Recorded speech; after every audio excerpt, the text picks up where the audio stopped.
Do you know what rape feels like? Do you know what it's like to have your house silenced by a fist? When you're rushed into, pressed down on, and opened up by a knife. A knife so strong, so thick, so brilliant, that your inside no longer exists. And you're scraped against insides, bleed out into a loud yell that only you and others like you can hear. And when you want it to stop, but it keeps trudging, moving at its own pace, rate, beat, without even a brief glance at your dead eyes and howled face. It's moving so fast, so slow, carrying on like a new world ship, just coming and coming, going and going, screaming and screaming until it stops. But no, it doesn't stop. Because then, out of nowhere, from no one, he keeps damaging your pedals with his, you don't even want to say it. Name it, remember it, own it, because it was never yours to own, but yet it's in front of you, on top of you, in back of you, annihilating, excruciating, crushing, killing what you once thought was yours.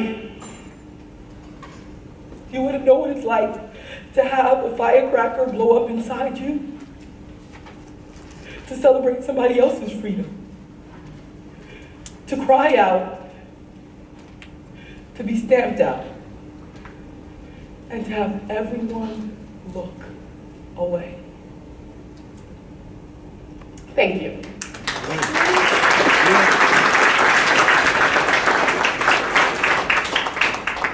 So my name is Karikari-Yawson. What I just performed is a monologue from a multi-dimensional performance piece that you can bring to your school called A Long Walk Home. It's written by Dr. Salome Shatillet. As was said, I am a storyteller and educator and attorney. Now I'm going to take off my storyteller hat and put on my legal educator hat. And I'm using federal law here. What is rape? What is sexual assault? Any person subject to this chapter who commits a sexual act upon another person by force. You push someone down, you sexually commit a sexual act, that's rape, sexual assault, right? Threat of force. You say, hey, this is a gun. If you don't do this, I'm going to kill you. I'm going to kidnap you. I'm going to harm you. Rape, sexual assault. Rendering the person unconscious. You knock the person down, now the person's unconscious. You engage in these acts, rape, sexual assault. Administering by force or threat or without consent drugs. So this is someone putting a roofie in your drink, intoxicant, similar substance. The person is asleep or unconscious. So you didn't render the person unconscious. You just happened to come across a person unconscious, which I'm sure has happened in your dorm rooms, and then you proceed to commit a sexual act. Fraudulent representation of professional purpose. So this might be the case of a gynecologist who is claiming he's doing a fertility treatment, and this is no fertility treatment, and it's a sexual act. Under false pretense, so I'll give you a hypothetical about false pretense that the person is another person. Let's say John and Anna are dating. And John and Anna are in the room, they're in a bedroom, and then Anna leaves, and her best friend Lisa then comes in the dark and gets under the covers with John and engages in a sexual act. That falls under the rubric of rape and sexual assault. He thought he was an aunt. He didn't think he was with Lisa, so you can't trick people into sex, right? Now the victim is unable to consent due to age, being underage, mental disease, or defect or physical disability. So now, these are other definitions. We don't have time. I would go through it if I were doing a real training. Let's talk about how this is happening on your campus. So we're talking about the Vanderbilt rape case of 2013. On the gray, you have Mr. Beatty. In the blue, you have Mr. Vanderberg. Mr. Vanderberg goes to the Tin Roof, which is a nearby bar at the school, and he meets a girl there. He knows the girl. Some reports say they're dating, some reports say they just meet each other, whatever the case may be. He's buying her drinks. Okay, she starts vomiting. At some point, she's unconscious. They take her to his room. He brings, his friends are now with him. He brings in 3 other friends. What do they do to this young woman? This is a true case. They sodomize her with a water bottle, while Mr. Vanderberg says, squeeze that shit. They urinate on her, penile penetration, but rubbing her body and taping all of it. They taped all of it. And Mr. Vanderberg was sending it around to his friends. Now, what happens when Vanderberg housing authorities go to investigate vandalism because they trashed the dorm room? They see the surveillance video, and they give it to the police. So this is an example of what's happening on campuses. And I want all of you to say something, because we have the ability to change the situation. So after me, I want you to say, not on my watch. Not on my watch. All of you in this room are student activities coordinators. You have some influence to make sure that you're bringing in the type of programs to prevent this. So I really want us to be galvanized. I don't want us to just feel depressed. I've been depressed all week working on that monologue. I don't want that. I want us to feel empowered. So again, not on my watch. Not on my watch. So 20% of young women entering their second year of college have experienced attempted or completed incapacitated rape. So that's the unconscious or debilitated by drugs sort of situation that I was discussing before. 22% had experienced attempted or completed forcible rape. So they're not debilitated. Forcible rape. 3% of men in the United States have experienced it, and male college-age students are 78% more likely. So unfortunately, I speak in gender pronouns very often, but it's important to know that this is an issue for both men and women.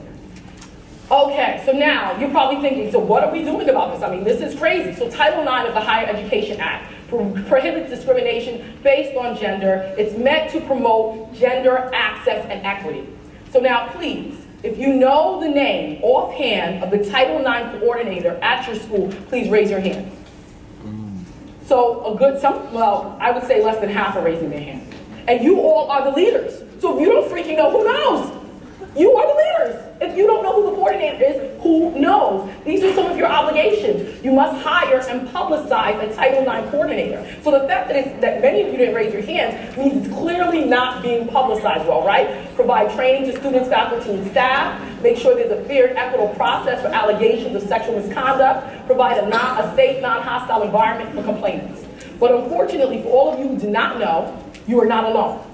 Why are you not alone? Because the Office of Civil Rights is currently investigating over 100 colleges and universities and over 40 districts for Title IX violations. And please look at this list, people. These are not like unknown schools that don't have money and resources. Of course, it's not the full list. Princeton University, Ohio State, Harvard, my alma mater, they are all on the list being investigated because students have come forward to say, my rights are being violated. Most of these people are rape survivors, and they are saying, my rights have been violated. This school is providing a hostile environment. So what should you be doing? Developing a plan, people. You need a cohesive and comprehensive strategy with respect to this issue. So you're hiring educators like me, attorneys, to do school-wide presentations. We're not expecting date rapists to just volunteer for a student activity about rape. Absolutely not. This has to be a mandatory training, at the very least for your freshman orientation. Your campus Title IX coordinator has to do a training. Why? Because my training does not include what's going on your campus. I can't tell them what health center to go to. I don't know where your health center is. I can't give that sort of campus-specific information, which is incredibly necessary. Sexologists, right? So we saw Dr. Shuey. She was talking about, making sure you're expressing how you want your salad toss, grocery month, I don't know, but whatever it is, I don't know it, so don't call me for that type of information, right? Okay? Rape survivor advocates, you could bring in a long walk home, all right?